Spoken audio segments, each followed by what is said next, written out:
Hey guys, I'm really excited to test out this product from UPerfect. This is the UPerfect UXBox gaming monitor capable of up to 144 Hz. So let's unbox this and see what we got inside.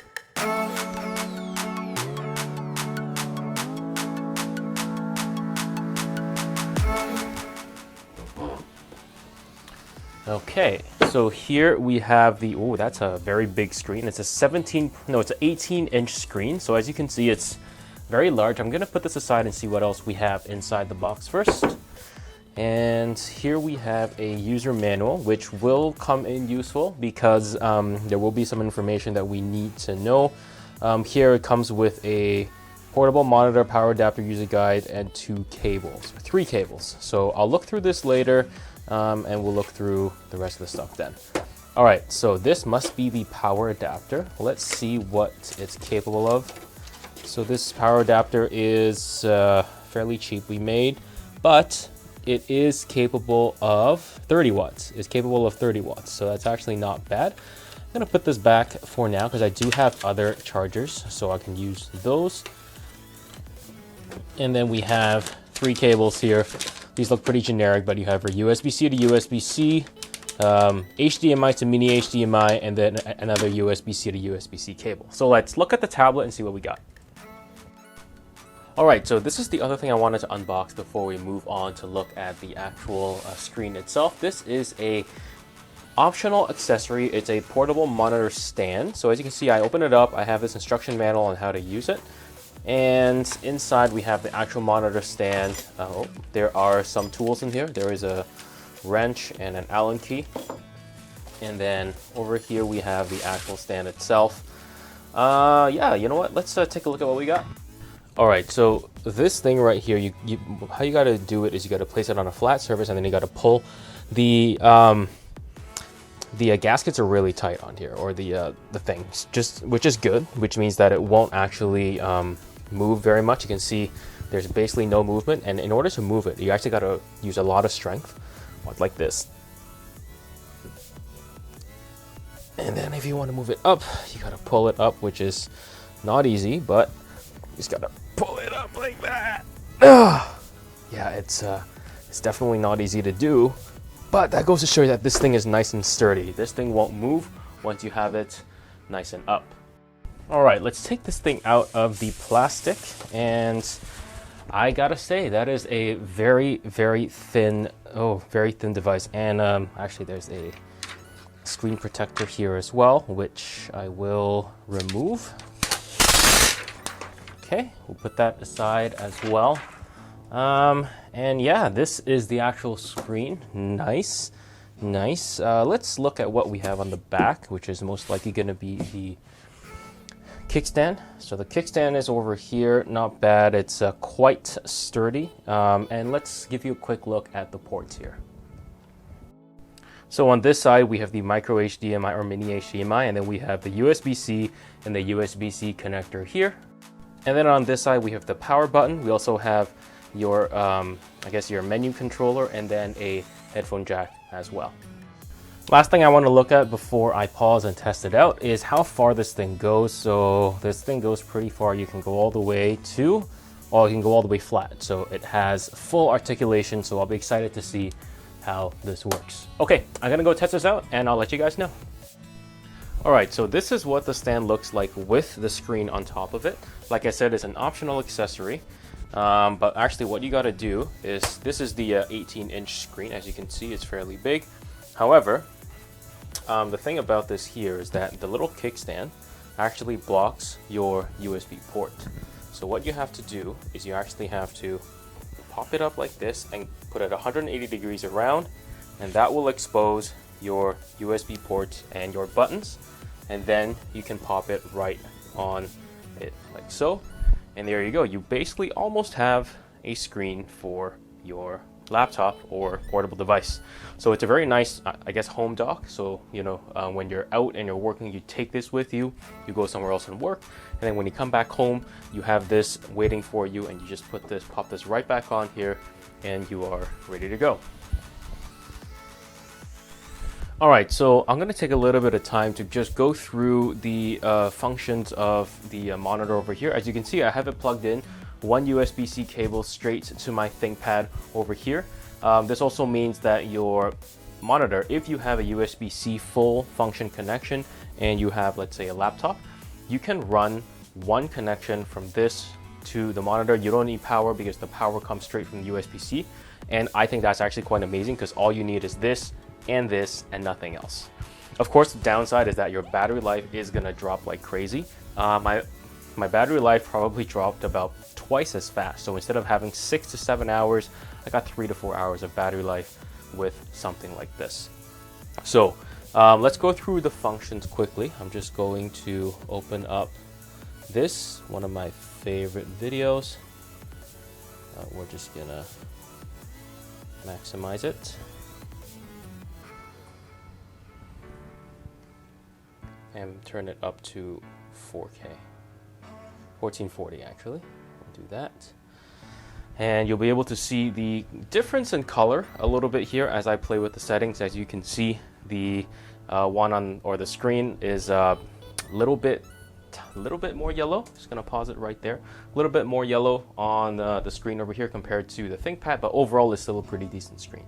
So let's go through each of the settings here. So there's actually there's a power button here, as well as a little rotating knob you can use to go through the settings. So you press that rotating knob, and there you have, for example, you have your picture, which you can adjust your brightness, contrast, black equalizer, and game mode, which I played with. Didn't really make much of a difference other than brightness. And then you have your hue, saturation, and sharpness. So the sharpness does make a little bit of a difference.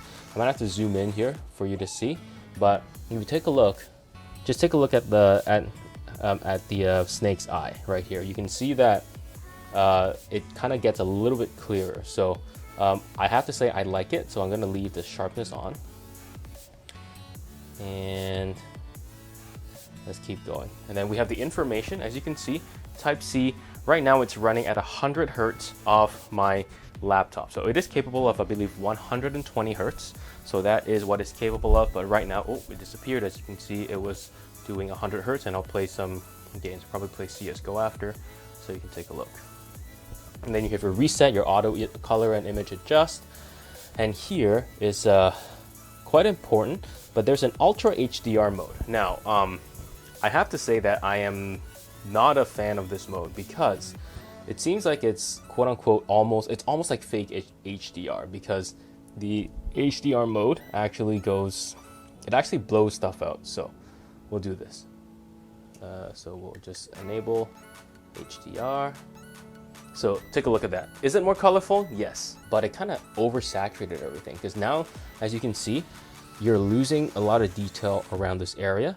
And if I keep playing, and let's wait for a different scene right here, right? So as you can see, this is decent because it saturates a lot of the colors, so it looks, let's say, nicer. It does look a little bit saturated, but look right here. You lose a lot of detail in the clouds right there. All the details lost is just white, right? Not so bad around here, not so bad around here, but where it gets really white, you'll see that the Ultra HDR mode crushes a lot of the colors and makes it not so good. So do the same thing here. As you can see, it looks decent, like basically it looks decent in some scenes, but in other scenes, as you can see right here, like look at the difference in colors, right? So we have Ultra HDR mode on, and sorry, I gotta go back there because there we go.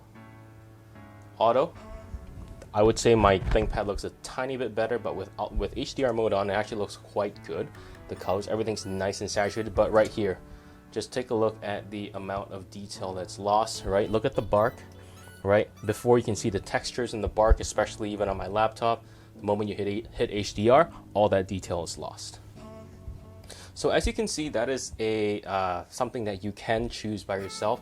I personally will leave HDR mode off because it's perfectly good as it is. And then you have eye mode as well. And as you can see, this is off, this is on. It goes slightly yellow. Basically, that's what it does. So it basically removes some of the blue light over there. So I'm gonna leave that off because I think it's ugly. And then you have a 3D sound, which Doesn't sound good, but I'll talk to you about what it is later. And then we have the crosshair, which is useful if, I guess, if you want to play games.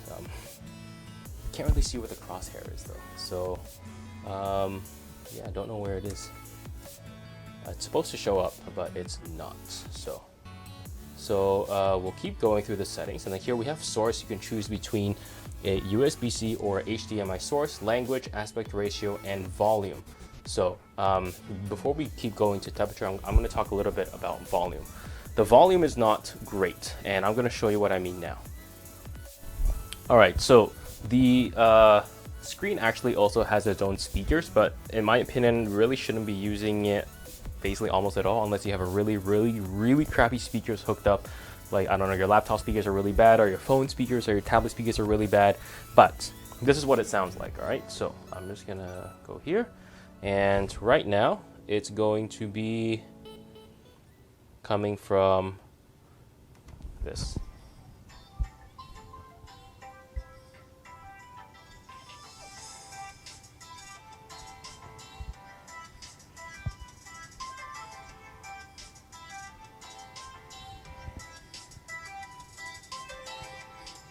I think that's as loud as it goes. So we'll go back to the speakers on my ThinkPad laptop, which are good.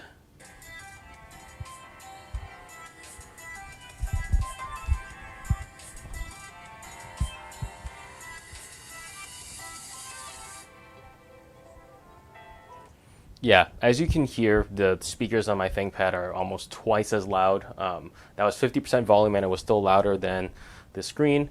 And of course, there was that 3D audio thing that you could see, which it doesn't really make much of a difference because the speakers here they're trying to mimic a 3D stereo sound, but it doesn't really come out that way. So all in all, stick with whatever device speakers you're using and just turn the speakers off on this. All right, the last function here is going to be the second last function is going to be the temperature. So I'm going to keep playing it, and the temperature is just going to change. As you can see, you can change the temperature to whatever you wish it to be. You have sRGB, 5600, 6500, or 7300. In my opinion, I do like, I think I like sRGB and 6500 the best, but you can change it to your own liking, and that's that. The last thing here is going to be your position, your menu time, and your transparency. I'm not going to touch this because this basically moves the position of this. You can change the transparency and how long it takes for this to disappear. I'm just going to leave it as is because whatever it is right now, it's pretty good. Alright, so before we move on to gaming, I'll give my final thoughts about how the monitor looks. This is a 1080p monitor up to 120 Hz. Colors are actually quite good. I will say that the colors, they don't really match up to, let's say, like a high-end AMOLED display, but for an LCD, it's actually pretty decent. It is a matte display, so if you're looking for something a little glossier, you're not going to find that. But in terms of a matte display, it has great response times. Colors are pretty good. It has high refresh rate, and it's about $260. So yeah, let's talk about gaming. I'm just going to fire up Counter-Strike, and then we'll take a look at how well it does. Alright, so I'm going to show you a little bit of Payday 2 instead of CSGO because Payday 2 runs a little bit better. So as you can see, it runs fairly fluidly, 120 Hz on this. Just so you know, I wasn't able to get it to run to 120 Hz. I could only get it to 100 Hz. But if I connect it up to my RTX 3060, then yeah, you can get 120 Hz on this. But otherwise, yeah, it runs pretty well, and it's a pretty good and pretty smooth. Alright, so showing you what you can do with this monitor. This 18-inch monitor is about $230 to $260 on sale. And I gotta say, for a portable monitor like this, especially with its one connection, I like it a lot, and I will be carrying it around a lot when I use my laptop. It gives a very nice screen that you can do. And yeah, so I do like this a lot, and if you check it out in the link down below, that would help me out a lot. Now, I got a couple of more things that I want to say before I end this video. The first thing is that an 18-inch screen is really big. So I have a really big backpack, very big, but this thing barely fits inside. So you do want to check, you know, before you get this, see if it fits in your backpack, and if it doesn't, you probably have to buy a sleeve of some sort and carry this around separately, because this is very, very, very big. If you have a bag that fits a gaming laptop, 17.3 inch, this will probably fit as well, but otherwise you do want to be careful because this thing is very big. The other good thing about this is the kickstand at the back. The kickstand at the back, I'm just going to put it upside down for a little bit. As you can see, it's quite good. I would say it's it does its job, and it holds it very well. The one thing though is that even with the kickstand over here, is that when you're picking this up, it's really difficult to pick up the screen without actually accidentally touching this, touching the screen. So when I do that, sometimes I'll leave fingerprints on here, and you know what, I'm just gonna unplug it, and you'll be able to see the fingerprints that I left on the screen. Well, maybe not so much, but I think I left, yeah, one right here, and one right here, because I was trying to be really careful when picking it up, especially when you're holding it with only one hand. It's really difficult because you really have to grip the really small bezels, or you have to grip the kickstand at the back. But otherwise, apart from that, I do like this a lot. So yeah, let me know what you think. Check it out in the link down below, and I'll see you guys in the next one.